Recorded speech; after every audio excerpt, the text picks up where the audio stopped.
Alright. We've retrieved it. This float's in nice condition, and I got a jig too.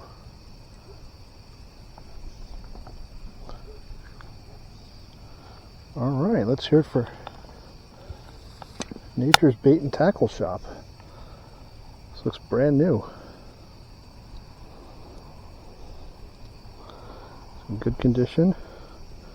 Got some mono line, let's see. This feels like an 1/8 ounce jig head. Oh, it's not tied very well.